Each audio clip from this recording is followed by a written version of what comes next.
Labvakar visiem! Laipni lūgti pārsteidzošajā piedzīvojumā, ceļojumā pa dzīvi kopā ar Jēzu. Laipni lūgti visi jaunie cilvēki šajā vakarā un arī tie, kas mums ir pievienojušies no citām pasaules malām. Bet pirms mēs sākam šī vakara mācības, dziedāsim mūsu kopdziesmu Dzīve ir piedzīvojums. Aicinu sludinātāju Dagu nākt uz priekšu. Pirms sludinātājs Dags nāks uz skatuves, viņš nozvanīs zvanu. Kad viņš zvana šo zvanu, es vēlos, lai mēs visi teiktu labvakar, sludinātāja Dag. Klausāmies zvanu. Labvakar, sludinātāja Dag. Tā jau ir labāk, vai jūs esat gatavi šī vakara piedzīvojumam? Es domāju, ka mēs visi piecelsimies un dziedāsim mūsu dziesmu. Aicināsim mūsu dziedātājus nākt uz skatuves, un visi mēs varam piecelties, lai kopā dziedātu dziesmu Dzīve ir piedzīvojums.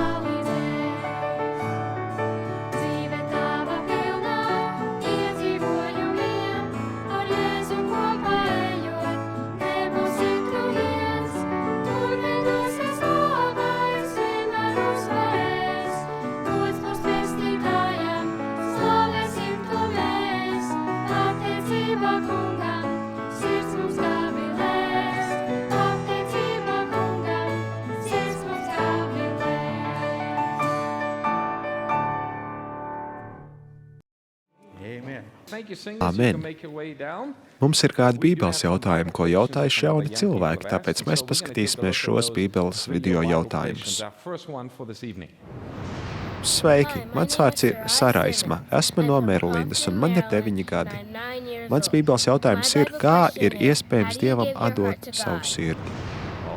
Tas varētu būt viens no nozīmīgākajiem jautājumiem, ko kāds jebkad ir uzdevis. Kā tu vari atdot savu sirdi Dievam? Kad mēs sakām sirds, mēs bieži vien domājam par tādām emocionālajām sajūtām. Varbūt iedomājamies tādas Valentīna dienas sirsniņas. Bet Bībelē ir teikts, atdod savu sirdi Dievam. Bībelē ir teikts, kā vīrs domā savā sirdī. Ar ko tad īsti jūs domājat? Kad tu atdod savu sirdi Dievam, tu patiesībā atdod savu prātu Dievam. Tu saki, Dievs, es izvēlos tev ticēt un ticu tev, es pateicos par tavu mīlestību. Dievs, es esmu bezpalīdzīgs, ja vien tu man nepalīdzi.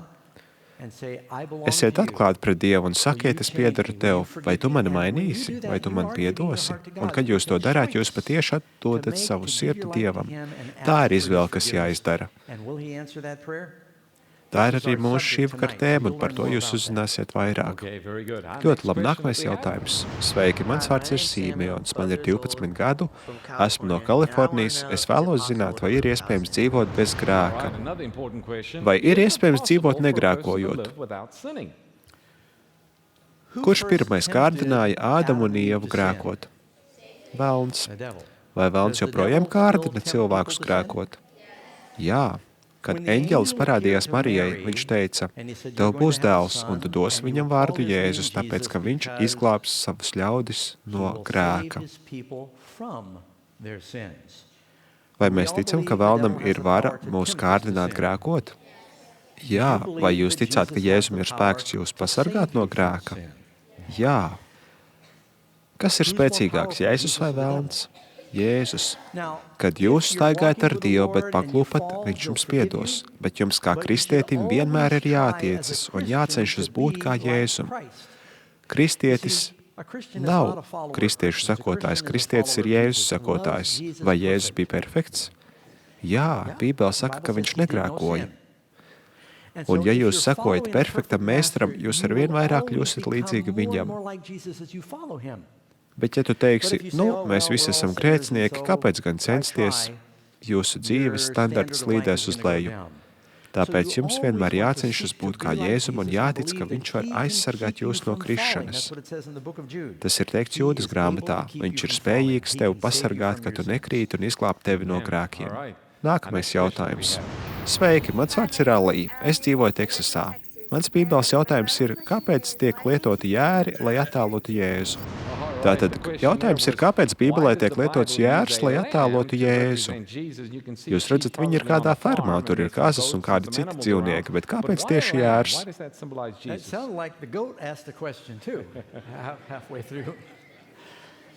Vispār tas ir interesanti, jo Dievs izmantoja dažādus ganus, lai viņi taptu par lieliskiem vadītājiem. Abel Ābels bija aitu was a gans, shepherd. Mūzus bija Moses gans, was a shepherd. Jāzeps bija gans, Ābrahams bija gans, Jēkabs bija gans, Dāvids arī bija David was a gans. shepherd. Dievs mācīja šiem ganiem, kā rūpēties par cilvēkiem, rūpējoties par aitām. Tāpēc, ka pieredināta aita ir diezgan bezpalīdzīga, bez kāda, kas palīdzētu viņu aizsargāt, vadīt un barot.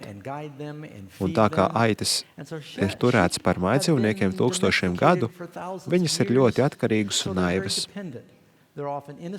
Jūs bieži nedzirdēsiet ziņas par kādu, kam būtu uzbrucis vai kādu nogalinājis jērs. Jēri parasti ir ļoti miermīlīgi dzīvnieki. Un Dievs izvēlējās šo lēnprātīgo, nevainīgo dzīvnieciņu, lai tas būtu simbols Jēzum. Jēzus, kas ir Dieva jērs, kas paņem pasaules grēkus. Par to mums šovakar būs kāds stāsts. Labi, sludinātāji Dāga, no es došu vārdu tev, lai sāktos nozīmīgā nodarbība. Un paldies visiem mūsu vietējai draudzē Mičiganā un tāpat draugiem, kas skatās mūsu interneta programmu.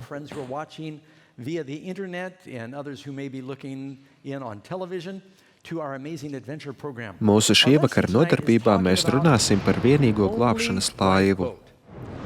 Dievam ir glābšanas laiva, ar kuras palīdzību viņš mūs glābs.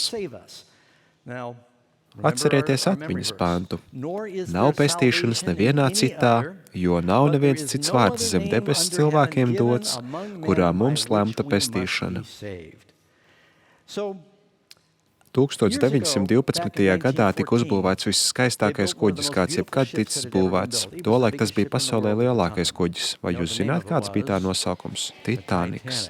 Manā Kalifornijas birojā ir ogles gabals no Titanika, kas tika paņemts no kuģa vraka, kas atradās gandrīz 4 kilometrus zem ūdens. Tika savāktas visādas lietas, un kādam tika ogle. Mans draugs nopirka mazu gabaliņu ogles no šī kuģa un atsūtīja man kā dāvanu.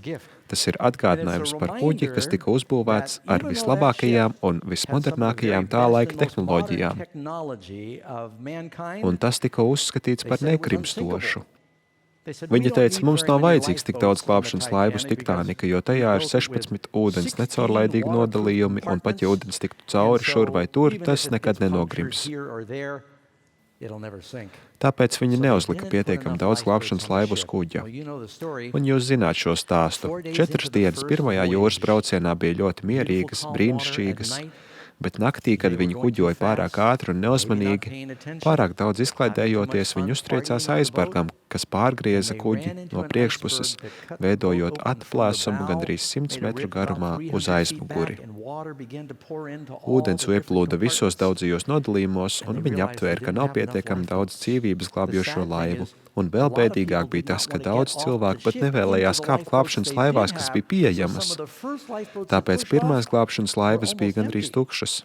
Kad cilvēki beidzot aptvēra, ka kuģis tiešām nogrims, visi centās iekāpt vēl pārpalikušajās laivās. Bet lielākā daļa šī kuģa pasažieru noslīka tāpēc, ka nebija padomāts par to, cik nozīmīgas ir glābšanas laivas. Bībele mums stāsta par glābšanas laivu, ko veidoja Dievs. Tas notika senatnē, kad Dievs izpostīja pasauli grēka dēļ. Toreiz bija viena glābšanas laiva. Kas bija kapteinis tajā kuģī? Noā, un kā sauca šo kuģi? Noas šķirsts. Tolaik bija tikai viena laiva, un visiem, kas vēlējās izdzīvot, bija jābūt šajā laivā. Noā un viņa ģimene iekāpa tajā, bet lielākā daļa cilvēku neiekāpa. Bet tajā bija ne tikai Noā un viņa ģimene, bet viņi arī paņēma sev līdz dzīvniekus. Man šķiet, ka mums šovakar apciemos kāds viesis, un ja es nekļūdos, es neesmu saticis viņu. Bet tikko mums ir kāds ieradies no Noas šķirsta. Vai tas ir Sets? Un kas mums ir šeit? Tā ir šinšila. Viņai vārds ir Mr. Šinšila. Mr. Šinšila. Ļoti labi, kā Monty Pythons. Jā, ļoti jautri vārdi. Šinšilas dzīvo vulkāna apkārtnē, tām ir ļoti maiga kažokāda, viena no maigākajām starp visiem dzīvniekiem. Vai viņas smagi strādā, lai uzturētu savu kažociņu tīru? Jā, pavisam noteikti. Viņas izveļājās vulkāniskajos putekļos, lai uzturētu savu kažociņu tīru. Tā ir laba mācība mums, ka jādara viss iespējamais, lai uzturētu mūsu kažociņus tīrus. Jēzus dod mums taisnības apģērbu, un mēs nevēlamies to aptrēpīt. Vai es varu to paglaudīt? Tas ir tik maigs. Vai es drīkstu paaicināt kādus bērnus uz skatuves? Paceliet savas rokas tie bērni, kas vēl nav bijuši uz skatuves. Īzāk, vai tu vēlies nākt uz skatuves? Paskatīšos vēl kādus 2 vai 3 cilvēkus. Es ļaušu tev nākt. Šovakar būs arī kādas citas lietas. Uzgaidiet, mums vēl būs šovakar daudz ko darīt. Mister Šinšila, vai tas ir vismīkstākais, ko tu jebkad esi jūtis? Pastāstiet vēl kādus viņas ieradums, ko viņa dara. Šinšilām ļoti patīk ēst zāleka savu kalnos. Viņām patīk rāpties augšā un turēties vēsumā, jo viņām ir biezs kažoks. Viņām patīk būt arī citu šinšilu sabiedrībā. Jūs redzat, kā viņas savā starpā runājas. Viņas ir nakts dzīvnieki, jo viņām patīk aktīvi darboties naktī. Ap šo laiku tad sanāk viņi tikai mostas. Vai viņam garšo pirkstiņi? Nē, es tikai vēlējos pārliecināties. Viņi visi ir zālādāji, viņiem patīk tārzeņi. Liels paldies! Pateiksimies Setam, ka viņš mums parādīja Misteru Šinšulu. Labi, bērni, paldies! Nekad nevarēja iedomāties, ka mums būs ciemiņš no Noā šķirsta. Noā paņēma 2 no nešķīstiem dzīvniekiem un 7 pārus no šķīstiem dzīvniekiem.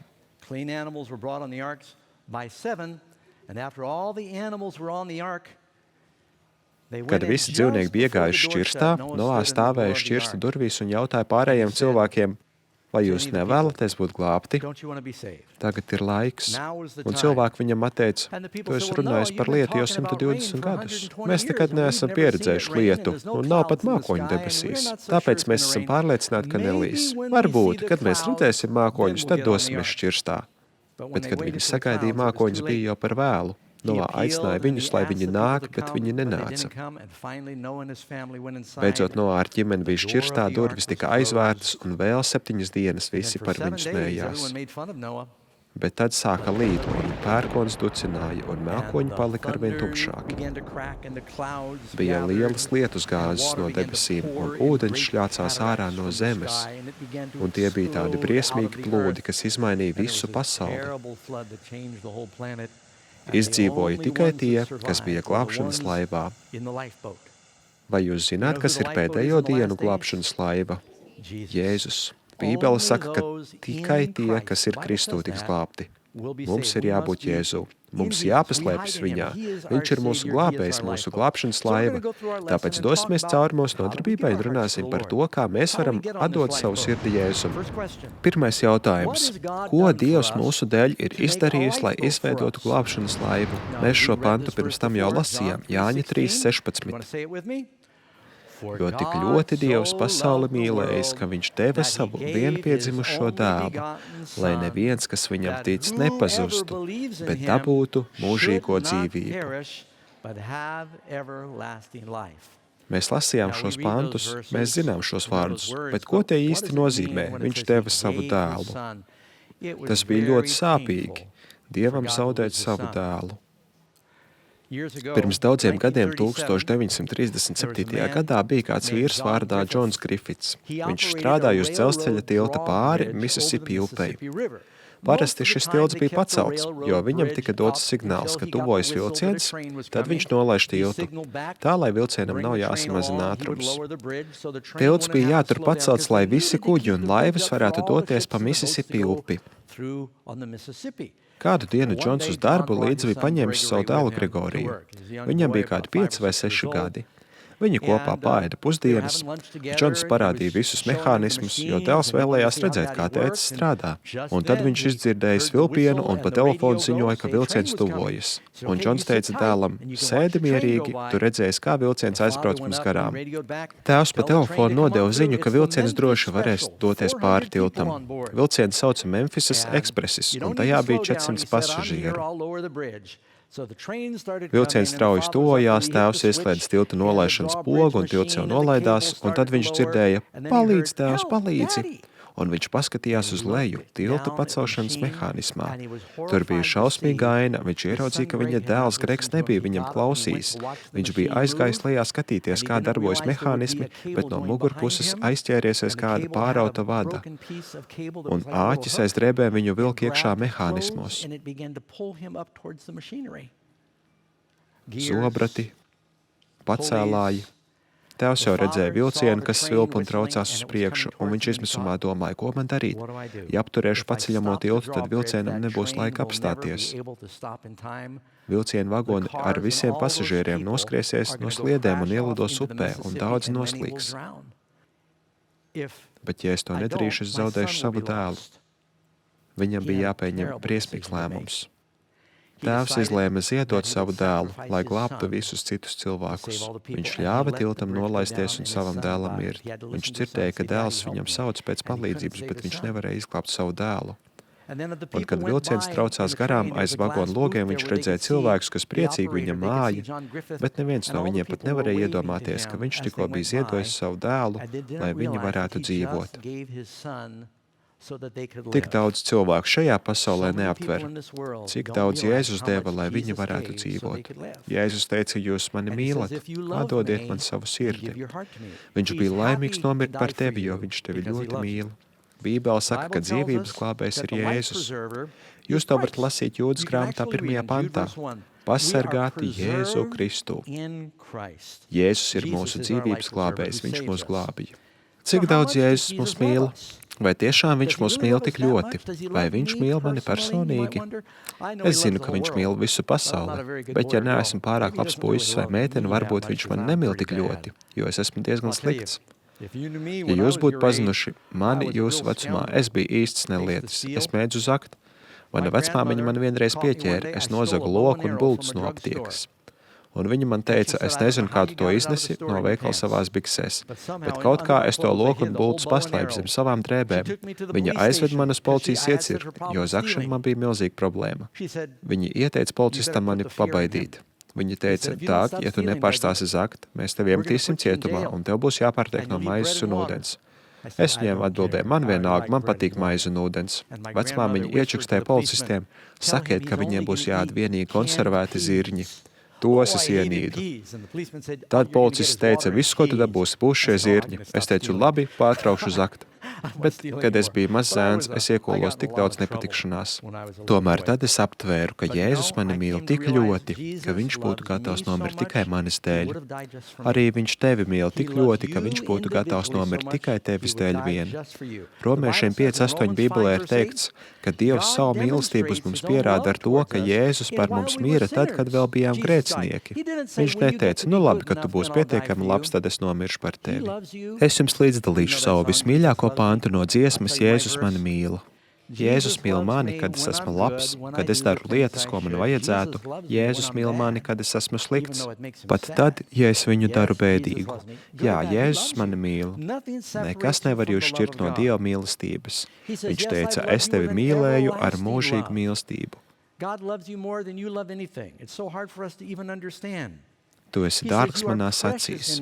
Romiešiem 8:38 teikts, ka nav nekādas lietas, kas mūs varētu šķirt no Dieva mīlestības, kas atklājās Kristu Jēzu mūsu kungā. Līdzdalīšu jums kādu stāstu. Tas notika Skotijā pirms daudziem gadiem. Bija kāds bākas uzraugs. Viņa darbs bija uzmanīt, lai bākas uguns degtu. Bāka bija vairāk nekā 50 metrus augsta. Šad tad bija redzami jūras braucēji netālu no krasta, un blakus bākai bija arī pļavas, kurās ganījās aitas. Kādu dienu viņš bija uzkāpis bākas augšā, un tur bija tāds neliels nožogots laukumiņš, lai viņš varētu uz tā stāvēt un nomazgāt logus. Viņš gāja pārpus un tīrīja tos logus. Viņš atspiedās pret nožogojiem margām, bet neaptvēra, ka tās bija sarūsējušas no sāļā gaisa. Margas pārlūza un viņš krita.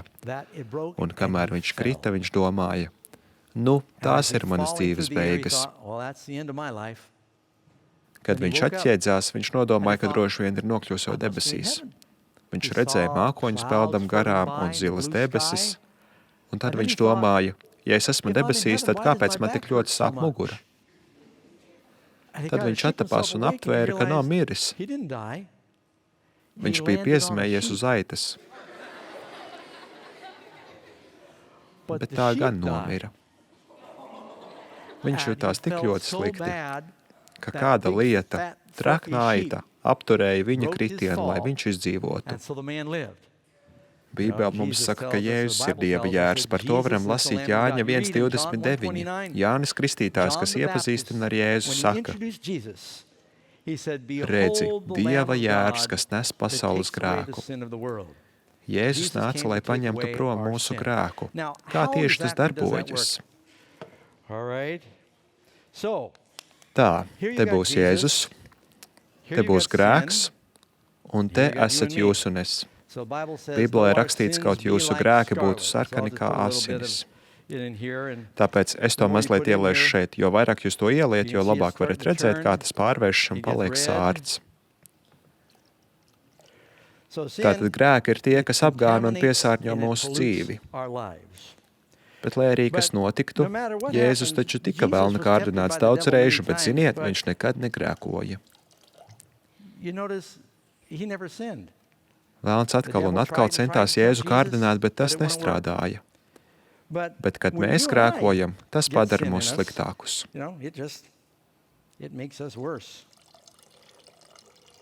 Jo vairāk grēka, jo tumšāks tas paliek.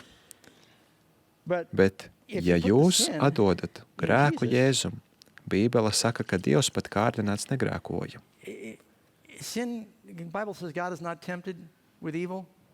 Katra laba un perfekta dāvana ir no Dieva. Dievs negrēko, bet grēks padara mūs sliktākus. Risinājums ir, es domāju, kas notiktu, ja mēs ielietu Jēzu.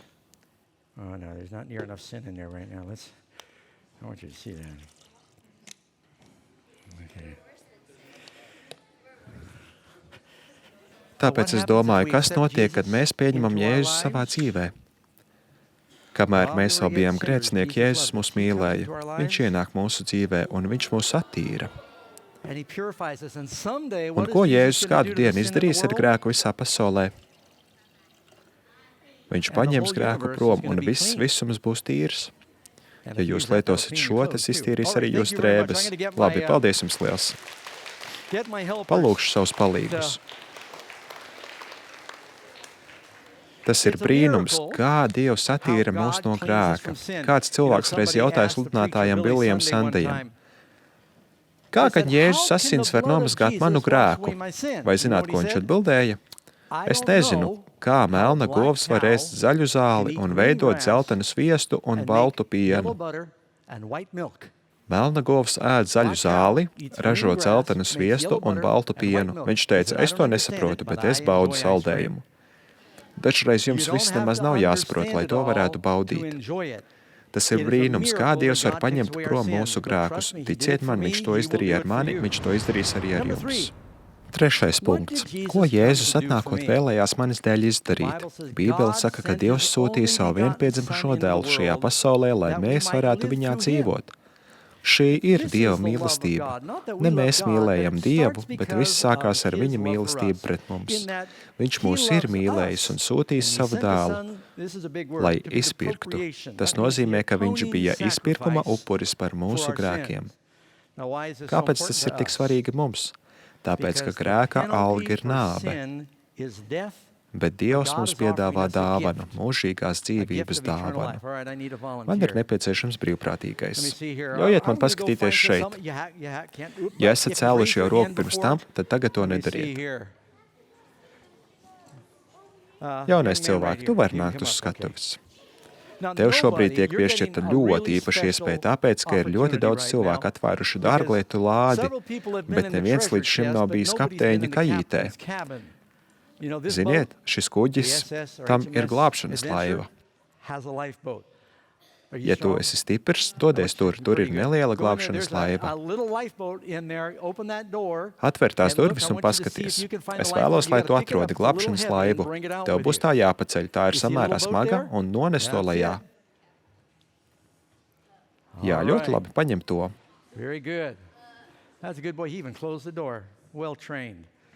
Kāds ir tavs vārds? Džeidens. Labi, Okay, Džeiden, Jaden, I es wanna tell you a vēlos tev story. pastāstīt kādu There's a stāstu. boy. That's not too heavy for you, is it? Okay. Tātad There's a bija boy. kāds zēns, kas uzbūvēja He built laivas a modeli. model Viņš dzīvoja boat. netālu no He lived by upes. the river. Viņam He patika loved buru laivas, sailboats. tāpēc viņš pavadīja And so he daudz spent a lot laika of time grebjot. and he carved Viņš dabūja and būras he un got tās the sašuva sail un and he izgatavoja sewed and sev made tādu himself laivas a modeli. model boat. He Tad put it viņš on to a string palaida pa straumi. and he'd let it go Viņš out tai in the ļāva river doties when pa the upi wind would blow a nelielā little bit. vējā. He'd sail it up Viņš and to down the palaida river pa and he'd upi pull it un back tad across. atkal And he vilka had so much apakaļ. fun with this boat. Viņš lieliski This was years pavadīja laiku ago. spēlējoties. One day the wind was Kādu really dienu blowing pūta and he stiprs didn't have the vējš, string un tied viņa very laivas tight. auka nebija And the pietiekami boat piesieta, blew un tā away from him. laiva tika aizpūsta prom. And, his Viņa beloved iemīļotā sailboat bura laiva aizpeldēja pa drifted straumi, down un the viņš river. bija tik And bēdīgs. he was so sad. He Viņš had bija spent pavadījis days and dienas un weeks pat making nedēļas, it, lai and now it uztaisītu was to, bet gone. nu tā ir prom. Couple weeks Dažas later, he dienas was in vēlāk viņš town, devās uz pilsētiņu, kur town viņa nearby ģimene where they parasti did the iepirkās. shopping, and what do you Kā think jums he saw šķiet, in ko the viņš window ieraudzīja of one of kādā the pawn Lombardas shops there? skatlogā? There Tā was bija his viņa boat. laiva. And Viņš he bija was so satraukts, excited, viņš he went in iegāja and un told teica, the tā man, he laiva, said, tā ir "That mana boat, laiva. that's my boat." Pārdevējs Man was izskatījās a little troubled. mazliet He said, apjucis. "Well, Viņš teica, maybe that's varbūt your tā boat. ir tava Someone laiva, sold bet it kāds to to me. pārdeva man, un es I to paid nopirku par $20 for 20 that boat." dolāriem. He did a Zēns bija really labi good job pastrādājis, making the boat. veidojot šo laivu. Viņš teica, bet He tā said, ir "But mana it's my laiva. boat." The man Taču said, vīrs "Well, atbildēja, paklau, I bought es it to so I could sell nopirku, it and un make es a tev to profit. I'll pārdošu un make a dabūšu deal. I peļņu. will sell it to Bet you, mēs varam sarunāt, ka es tev sell to it back pārdošu to par you to pašu for cenu, the same 20 dolāriem, par kādu es that I bought nopirku. it for. Zēns And, teica par 20 dolāriem. $20. He said, $20. Nu, viņš varētu pļaut zālājus Well, par he would mow 50 lawns centiem. for 50 Cik cents. daudz zālāju tad viņam būtu So how many jānopļauj? lawns did he have to mow? 40, 10 zālāju. Viņiem bija jānopļauj 40 mauriņu, un tad beidzot viņš devās uz Lombardu un iedeva šim vīram 20 dolārus. He didn't realize his boat was worth so much, but as he walked away, he handed him $20. Thank you. Viņš nezināja, ka viņa laiva ir tik vērtīga, bet kad viņš devās prom, viņš paskatījās uz laivu un teica, tu esi mana laiva, un tagad tu dubultā esi mana. Tu esi mana laiva tāpēc, ka es tevi veidoju. Tu esi mana laiva arī tāpēc, ka es tevi atpirku. Es tevi atpirku atpakaļ, tāpēc tu esi mana dubultā laiva. Vai zināt, ko es darīšu? Ja tu rīt atnāksi, es tev rīt iedošu labāku laivu. Vai tu esi ar mieru? Labi, liels tev paldies, aplaudēsim viņam.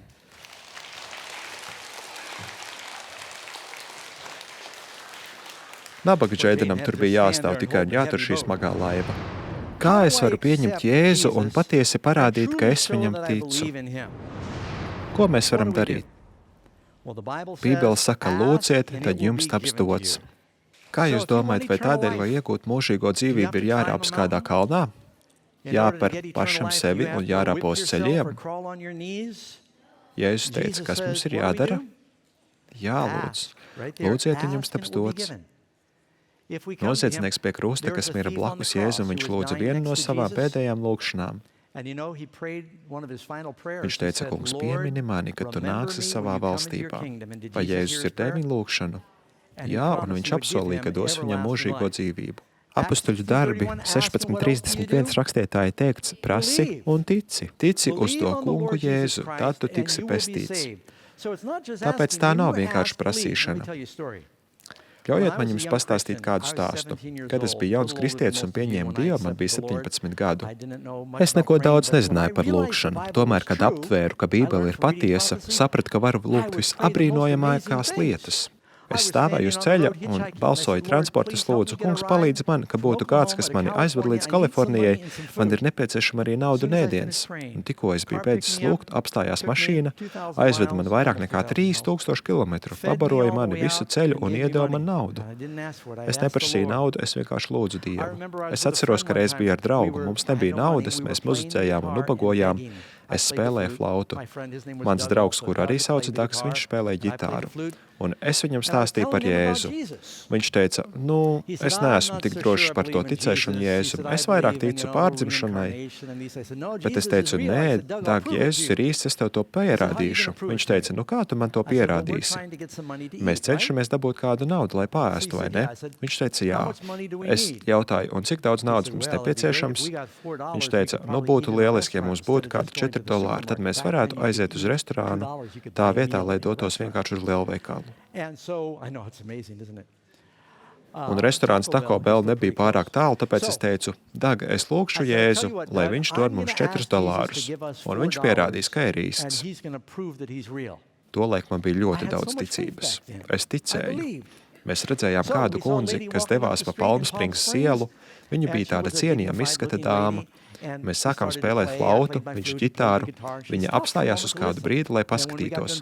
Kad beidzām spēlēt, mēs teicām, kundze, vai jums būtu kāda sīka nauda? Mēs vēlētos paēst. Viņa mūsu jautājums pārsteidza. Viņa teica, parasti es to nedaru. Bet jūs esat aptuveni mana dēla vecumā. Un tāpēc viņa ieskatījās savā somiņā un teica, vai $4 jums palīdzētu. Un Daks paskatījās uz mani. Kopš tā brīža Daks lūdz Jēzu. Esmu redzējis tik daudz brīnumu, kad tu lūdz un viss notiek. Dažreiz atbildi nenāk uzreiz, bet tu paskaties pagātnē un redzi, Dievs atbildēja manu lūgšanu. Dievs ir atbildējis tūkstošiem un tūkstošiem manu lūgšanu, bet mums ir jātic. Tāpēc kāda ir visnozīmīgākā lūgšana, kādu varētu lūgt? Kungs, piedod manus grēkus, pieņem mani kā savu bērnu un dod man mūžīgo dzīvību. Un viņš to darīs. Kāpēc cilvēki nelūdz to vairāk? Viņš vēlas to viņiem dot. Kāpēc mēs mīlām Dievu? Mēs mīlām viņu tāpēc, ka viņš mūs pirmais mīlēja. Kad tu uzlūko krustu un ieraugi, cik ļoti viņš tev mīl, tu arī vēlies viņam parādīt savu mīlestību. Bībele saka, Dieva labsirdība ved mūs pie nožēlas. Mēs redzam viņa labsirdību un apzināmies, cik mēs esam nederīgi, ļauni un nožēlojami. Kurš zina, ko nozīmē nožēla? Nožēla nozīmē nožēlot savus grēkus un labprātīgi pārtraukt grēkot.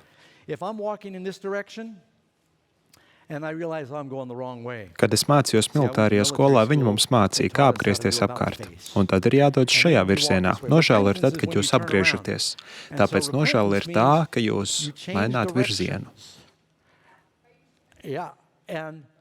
Kad jūs esat uz iznīcības ceļa, bet maināt virzienu un sekojat kungam. Pasakiet kungam, ka jums ir žēl, cik daudz no jums atceras visus grēkus, ko esat izdarījuši. Nepārāk daudz no jums var atcerēties pilnīgi visus. Lielākā daļa no jums nevar atcerēties visus vienas dienas grēkus. Vai jums ir jāatceras un jānožēlo visi jūsu grēki? Bībele saka, ja mēs nožēlojam savus grēkus, tad Dievs ir uzticams un taisns, ka viņš piedod un šķīsta mūs no visas netaisnības. Bet kas gan var atcerēties visus grēkus? Kas mums būtu jādara? Man ir nepieciešams kāds, kas man palīdzētu. Tu vari nākt uz skatuves. Kāds ir tavs vārds? Gabriels. Labi. Ja tu dotos ārā pa dievnam durvīm un tu uzkāpt man uz kājas. Ko tu man teiktu? Atvaino. Nu labi.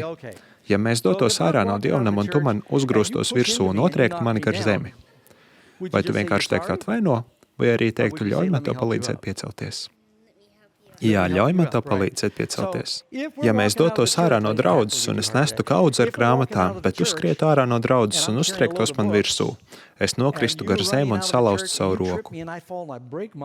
Vai tu vienkārši atskatītos un teiktu piedot un dotos tālāk? Jā, es tā teiktu. Nu labi, varbūt vajadzēja te kādu citu. Vai tu man vienkārši teiktu piedot un aiziet prom? Vai tu neteiktu, ļauj man paskatīties, varbūt es varu izsaukt ātro palīdzību, izdarīt kaut ko tavā labā, vai ne? Uzkāpjot man uz kājas, tu teiktu atvaino. Ja salauztu man roku, tad tu noteikti vairāk atvainotos. Tu paliktu pie manis, tu gribētu man palīdzēt pieslīdīt ārstam. Labi, tu vari apsēsties. Ļaujiet man paskatīties, vai es to varētu ilustrēt.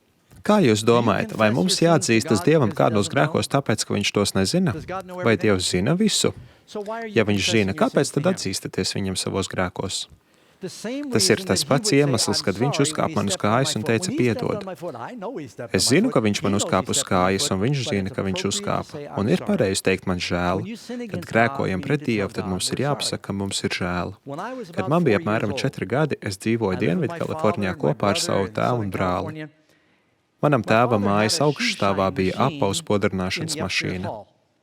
Tā bija smaga mašīna no hroma un sudraba. Vienā pusē tur bija tāda liela melnu zaru birste un liela sarkanu zaru birste otrā pusē un poga virsū. Mans tēvs, pirms viņš devās uz darbu, iegāja zālē, uzlika kāju uz motora. Un tad tās birstes sāka darboties ļoti ātri. Tas bija jaudīgs aparāts. Viņš uzkāpa uz tā, nospodrināja savus kurpes un tad devās uz darbu. Then he'd step on it and he'd go to work. Es biju kā apburts. Man nekad nebija tik daudz spēka kā šai mašīnai. Kad neviens neskatījās, es apsēdos uz tās, nospiedu pogu un centos apturēt tās birstas ar savām rokām. Bet es nespēju, jo manas rokas kļuva kārstas no bērses. Un tad es to izslēdzu. Un atkal ieslēdzu. Man bija tik jautri spēlēties ar to kurpju spodrināmo mašīnu līdz vienam rītam. Jā, tur es biju. Es piecēlos svētdienas rītā agrāk par visiem citiem.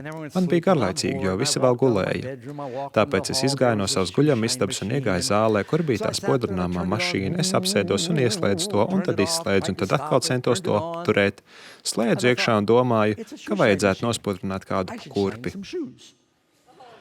Es uz pirkstgaliem ielavījos tēva guļamistabā. Tēvs joprojām gulēja. Es paņēmu viņa melnās kurpes, ko viņš bija nometis pie gultas. Iznesu tās laukā, aizvēru durvis, un tad, kad es taisījos tās spodrināt, es domāju, ka droši vien tētim ir kurpju smērs vanas istabā pie izlietnes. Es izmantošu kurpju smodrinātāju. Es atstāju kurpes uz vietas, iegāju vanas istabā, un tur pie izlietnes bija pudele ar kurpju smēri. Tā nebija tāda parasta bieza kurpju smēra mazā buņģiņā, tā bija šķidra kurpju smēra. Tās vāciņā bija maza piltuvīte. To es visu nesapratu. Kaut kādā veidā es noņēmu to vāciņu, un es biju pietiekami gudrs, lai saprastu, ka melnā kurpju smēra jāliek uz melnās birstes. Es uzlēju pamatīgi daudzumu šķidrās smēras uz melnās birstes. Viņa bija ļoti piepildīta ar šo smērvielu, jo es vēlējos, lai kurpes ir ļoti spīdīgas. Un tad es nospiedu pogu. Notika kaut kas briesmīgs. Pirmkārt, tā mašīna sāka svārstīties, jo visa kurpju smēra bija vienā pusē. Tā sāka lēkāt, bet, kad tā uzņēma ātrumu, šķidrā smēra tika izsmidzināta uz augšu pa sienu, pa vidu, uz ļoti dārgas spāņu zaldāta bildes, uz kāda spāņu iekarotāja pāri visiem griestiem, uz leju otrā pusē pa sienu.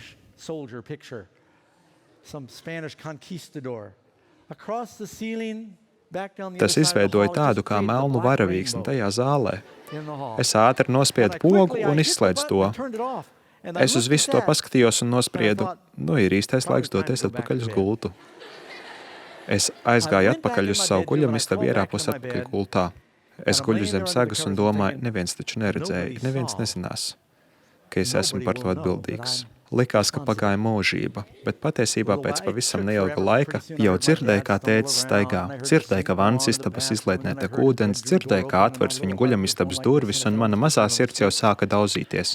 Es gribēju izlikties, ka guļu, bet tad viņš iegāja zālē un izdzirdēju tādas briesmīgas skaņas, kādas es nekad nebiju dzirdējis. Tētis nāca tieši uz manu guļamistabu, viņš atvēra durvis, paskatījās un teica: Dag, es brīnījos, kāpēc viņš to man saka. Mājās taču bija man vēl viens brālis un mans pusbrālis, bet viņš nāca tieši pie manis. Viņš teica, nāc šurp, izlikos, ka esmu miegains. Izkāpa no gultas un sekoja. Tēvs norādīja uz to varavīksni, kas izskatījās tik ļoti draudoša. Un tēvs jautāja, vai tu zini kaut ko par šo? Es vēlējos pateikt taisnību, bet domāju, neviens taču nezina patiesību, tāpēc es teicu nē. Tētis teica, vai tu esi pārliecināts? Es nezinu, kas te noticis. Varbūt kāds ir ielauzis mājās un laupītājs gribēja nozagt tēta kurpes un nosportināt tās, pirms viņš aizmuka. Viss taču var notikt. Un tēvs teica, labi, Dag, es tevi pēršu, kamēr tu pateiksi patiesību. Hallē bija ērts soliņš, kur viņš mēdz uzlikt savas kurpes. Viņš apsēdās, paņēma manu pārliku pār celi. Tēvs sāka man spēcīgi sist pa sēžam vietu. Vai jūs visi zināt, kur tas ir? Tie ir mūsu dibena muskuļi, un es kliedzu. Es to neizdarīju. Es to neizdarīju. Es to izdarīju. Ziniet, jūs pēc kāda laika pēršanu vairs nevarat izturēt. Tāpēc es raudāju, un tēvs man teica, pietiek raudāt, pārstāj raudāt. Dodies uz vannas istabu nomazgāt seju. Tā es raudādams gāju uz vannas istabu, kur man bija neliels krēsliņš, uz kā es mēģinu pakāpties, lai labāk redzētu un lietot izlietni. Es biju tāds maziņš, es uzkāpu uz krēsli, lai nomazgātu seju un paskatījos spogulī, man pa visu seju bija melni punkti. Tur nu es biju, skatoties savu tēvu ar melniem punktiem pa visu seju, un viņš man jautāja, vai tu kaut ko zini par kurpju spodrinātāju? Es nezinu. Vai mēs kaut ko varam noslēpt no Dieva? Tas ir tāpat, kad vecāki no jums jautā, vai tu ēdi šos šokolādes cepumiņus, bet mēs atbildam, nē, kaut gan lūpas jums ir notrieptas ar šokolādi. Jūsu vecāki parasti visu zina, vai ne? Jūs vienmēr gribēsiet pateikt patiesību un atzīt savus grēkus Dievam. Jums nav nepieciešams kaut ko slēpt no Dieva. Esiet godīgi pret viņu. Pasakiet viņam, kādi ir jūsu grēki, un viņš jums piedos, jo viņš ir ļoti žēlīgs. Vai mana dzīve mainīsies, kad es to atdošu Jēzum un pievienošos viņa ģimenei? Ko Jēzus palīdzēs man darīt? Tādēļ, ja kas ir Kristū, tas ir jauns radījums. Jūs kļūsiet par jaunu radījumu. Kas bijis ir pagājis, viss ir tapis jauns. Tu esi jaunpiedzimis. Jēzus saka, ka tāpēc, ka jūs viņu mīlat, jūs esat jaunpiedzimuši. Jūs vēlaties turēt viņa baušus. Tas patiesībā jums patīk. Katrs no jums ir vienreiz dzimis. Cik daudz no jums ir dzimuši vismaz vienu reizi? Tam vajadzētu būt jebkuram, vai ne? Vai jūs zinājāt, ja jūs esat dzimuši tikai vienu reizi, jūs nomirsiet 2 reizes? Bībele saka, ka jūs ne tikai nomirsiet pirmajā nāvē, bet pēc 1000 gadiem jūs vēl nomirsiet 2. nāvē. Bet, ja jūs esat piedzimuši 2 reizes, jūs varat nomirt tikai 1 reizi. Un jūs varētu vispār nenomirt, ja būsiet dzīvi, kad Jēzus nāks. Jums jāpiedzimst vēlreiz. Es lasīju par kādu meitenīti vārdā Mēzija Korpa Makartnija. Viņa piedzima 2 reizes kā bērns. Kad viņas māte bija stāvoklī apmēram 5,5 mēnešus, viņai izdarīja ultraskaņas tomogrāfiju un atklāja, ka Mēzijai bija ļoti bīstams audzējs uz mugurkaula. Viņa bija apmēram tikai tik liela un svēra mazāk par mārciņu. Viņa bija tikpat smaga kā sudraba dolārs. Dakteris teica, ka viņai ir jādara operācija. Viņa ir jāizgriež ārā no mātes vēdera, jāizoperē šis vēzis, un pēc tam jāieliek atpakaļ mātes miesās. Un viņi šo operāciju izdarīja, un tā noritēja ļoti veiksmīga. Šodien viņa ir jauna, skaista dāma. Viņa piedzima martā, bet tika ielikt atpakaļ mammā un piedzima maijā 2 mēnešus vēlāk. Viņai bija piedzimusi 2 reizes, bet mums ir jāpiedzimas 2 reizes garīgi. Jēzus var izdarīt operāciju jūsu sirdī. Jeremijas 1,5 ir rakstīts, pirms es tevi radīju mātes miesās, es jau tevi pazinu. Vai es būšu priecīgāks un laimīgāks, kad pieņemšu Jēzu? Noteikti daudz laimīgāks. Jāņa 15:11 Jēzus teica, šīs lietas es runāju, lai jūsu prieks būtu pilnīgs. Atkal es gribu gavilēt savam kungam un likt izpausties priekam par savu glābēju. Būt kristietim, tas nozīmē, ka jums būs laimīga dzīve. Man ir prieks dzīvot pēc tava prāta, mans Dievs, un tavi likumi ir ierakstīti dziļi manā sirdī. Kungs teica, es esmu nācis, lai jums būtu dzīvība un pārpilnība. Jēzus vēlas, lai jums dzīvē būtu pārpilnība. Man ir nepieciešami 2 brīvprātīgie. Mums šeit sēž kādas 5 meitenes, es paņemšu tevi, jo jūs tikai sēžat. Paskaties tur tajā kastē. Viens no jums sameklē kaut ko tādu, ar ko var aizdedzināt uguni. Paskatieties apkārt, mēģiniet atrast ko tādu, ar ko var dabūt uguni. Un pamājiet, kamēr jūs skatāties.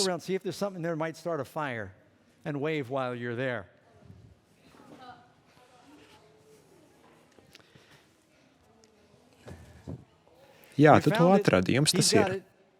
Es paņēmu jūs 2, jo man ir 2 sveces. Kā tev liekas, vai tev patīk tā lieta? Tev ir jābūt diezgan spēcīgam satvērienam. Tev būs jāpavalk, jāsaspiež un jānospiež poga. Nāc šeit, lai arī tu to var redzēt. Pavalc to roku tur šādi un saspied to un aizdedzini.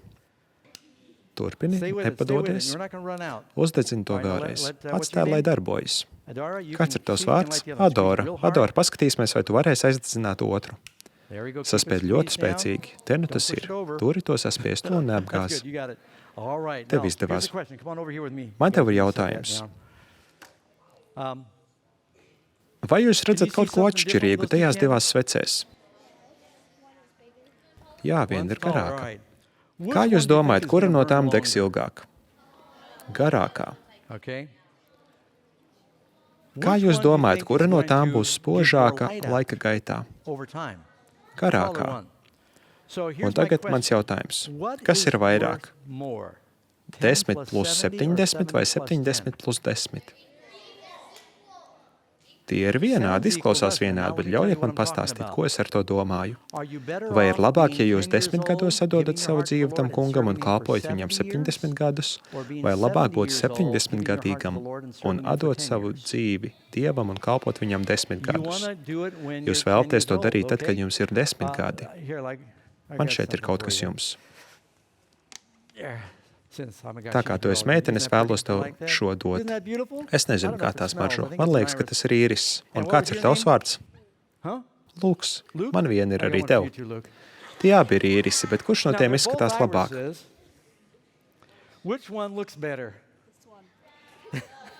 Jā, var būt dažādi viedokļi. Ja jūs vēlaties atdot savu sirdi Dievam, jūs izskatītos šādi savā ziedošajā jaunībā. Vai jūs vēlētos sagaidīt, kad nokrīt visas ziedlapiņas un tad teikt, še Jēzus atdod tev savu dzīvi? Vai Dievs jūs pieņems jebkurā laikā? Jā, pieņems, bet vai nav labāk atdot savu dzīvi Dievam jaunībā, savos spēka gados? Es to saku tāpēc, ka daudz cilvēku saka, es dzīvošu vēlnam, bet kad būšu vecs, tad es atdošu savu dzīvi kungam. Tā ir briesmīga kļūda. Jūs nespīdēsiet Dievam pārāk ilgi, bet viņš jūs pieņems. Bet cik daudz labāk ir atdot viņam savu dzīvi sākumā, kad jūs vēl esat jauni? Es vēlos, kaut es būtu bijis jaunāks, kad es nācu pie Dieva. Es izšķiedu vairākus gadus. Jūs nekad nezināt, kad jūsu dzīve beigsies. Jūs nevarat izlemt, es būšu vecs, dažus gadus pirms es nomiršu. Tad, kad daktars teiks, ka man vēl palikuši 6 mēneši, tad es atdošu savu dzīvi Dievam. Jūs gribat viņam atdot savu dzīvi ne tikai sevis dēļ, bet tāpēc, ka jūs viņam gribat kalpot, vai ne? Liels paldies, aplaudēsim viņiem. Atceros kādu stāstu. Kāds tēvs burāja cauri Karību jūrai kopā ar saviem pusaudžiem dēliem. Viņš teica, neskrēdiet apkārt pa kuģi un neiekļūstiet nepatikšanās. Ja jūs pārkratīsiet pāri bortam, jūs būsiet lielās briesmās. Netālu no šejienes krastā ir vistu kautuve, un tām dēļ daudz haizivju arī, jo visi pārpalikumi no vistu kautuvas tiek izmest okeānā. Haizivis šeit ir ļoti resnas un agresīvas. Puiši teica, labi, tēt. Tētim vienmēr bija noteikumi, bet viņi neklausīja. Un tā viņi brauca. Zēni neklausīja, skraidīja, spēlēja, ķērenes uz kuģa un cīnījās savā starpā. Un tad viens no viņiem paslīdēja un pārlidoja pāri zemajam bortam. Tā kā viņš bija ieķēries savu brāļu tēkraklā, viņi abi bija laukā no burlaivas, bet laiva devās uz priekšu.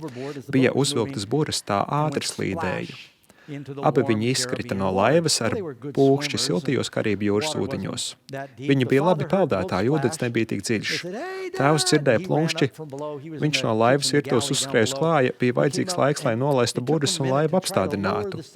Buru laiva nav tik vienkārši apstādināta. Puiši jau bija labi tālu un tēvs mēģināja pagriezt laivu atpakaļ. Viņš sauca, peldēt šurp uz laivu. Buras tika nolaistas un laiva lēni slīdēja. Puiši lēnām peldēja, dunkājot viens otru un izbaudot patīkamo ūdeni. Tad tēvs no laivas ieraudzīja haizivis. Viņš teica, puiši, es redzu haizivis, ātri peldēt uz laivu. Peldiet mierīgi, bet ātri, īpaši nesakulēt ūdeni. Puiši paskatījās viens uz otru un teica, mēs neesam redzējuši nevienu haizivu visu dienu.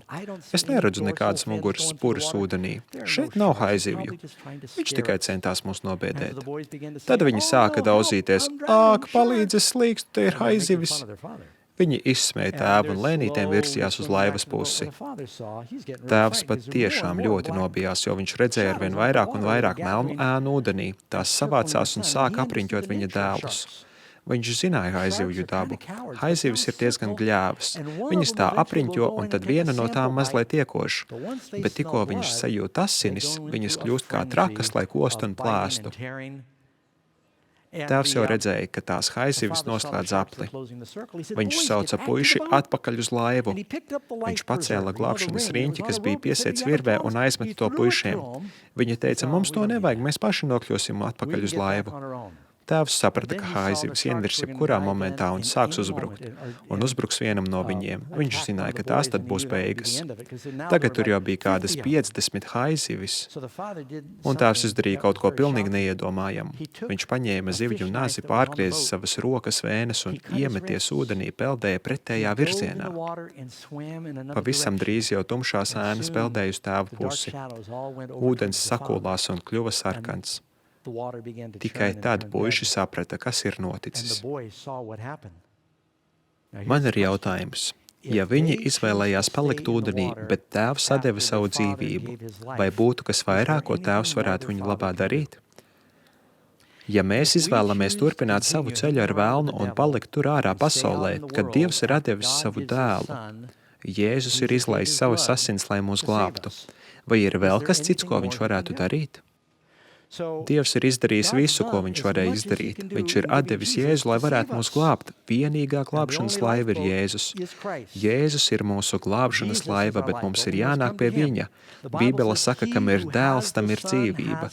Kam Dieva dēla nav, tam nav dzīvības. Vai jūs redzat, cik ļoti Jēzus jūs mīl? Vai jūs vēlētos pieņemt Jēzu un sākt jaunu dzīvi ar viņu? Bībele mums saka, ka bez viņa mēs neko nevaram izdarīt. Bet cik daudz mēs varam izdarīt caur Jēzu? Visas lietas ir iespējams caur Jēzu. Viens no visnozīmīgākajiem soļiem, kas tiek aizmirsts pēc tam, kad jūs esat pieņēmuši Jēzu, ir pastāstīt vēl kādam par viņu. Tu vēlies dalīties ar labajām ziņām. Bībelē ir teikts, ja jūs apliecināt ar savu muti Jēzu par savu kungu un ticat savā sirdī, jūs būsiet glābti. Apzīmogojiet savu lēmumu, pastāstot to vēl kādam, ko Jēzus ir darījis jūsu dzīvē. Viņa apsolījums ir tāds, ka viņš jūs nekad nepametīs. Dievs ir devis savu pašu dēlu, tāpēc, ka viņš jūs tik ļoti mīl. Reiz dzirdēju kādu stāstu par zēnu. Viņa jaunākajai māsiņai bija kāda reta slimība, un dakteris teica, tev ir tāda pat asins grupa kā Līsai, tavai 3 gadus vecajai māsiņai. Līsa varēs dzīvot tikai tad, ja tu labprātīgi viņai dosi savas asinis. Zēns labu laiku domāja par to, jo viņš bija tikai kādus 8 gadus vecs. Viņš domāja, tas būs sāpīgi, kad iedurs adatu. Bet viņš domāja un nolēma, jā, es labprāt došu savas asins Līsai.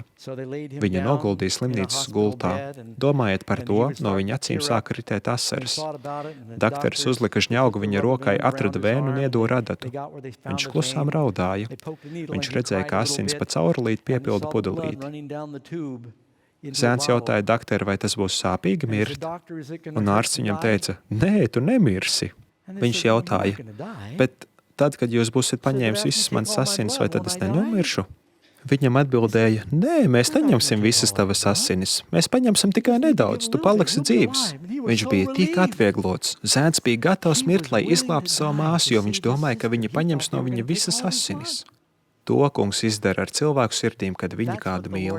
Zēns mīlēja savu māsu tik ļoti, ka bija gatavs par to nomirt. Vai tu mīli Jēzu tik ļoti, ka esi gatavs dzīvot viņam? Viņam ir īpašs plāns tev. Es vēlos ar jums pielūgt, noslēdzot šo vakaru. Lūdzu, nolieciet savas galvas lūkšanā kopā ar mani. Mūsu mīlošais kungs, mēs vēlamies tev pateikties par tavu klātbūtni, par tavu garu. Pateicamies par tavu mīlestību, par to, ka tu atdevi savu dēlu, un par to, ka tev ir spēks nomazgāt visus mūsu grēkus un dot mums jaunu sirdi, lai palīdzētu mums piedzīvot patiesu atgriešanos. Es lūdzu par katru šo jauno cilvēku, lai viņi pieņemtu lēmumu, izvēlēties ielūgt tevi viņu dzīvē un staigāt ar tevi katru dienu. Svētī viņus, viņu skolotājus un arī vadītājus, izlai savu garu par šo visu sanāksmi. Mēs tev pateicamies un slavējam tevi, un to visu mēs lūdzam Jēzus vārdā. Āmen!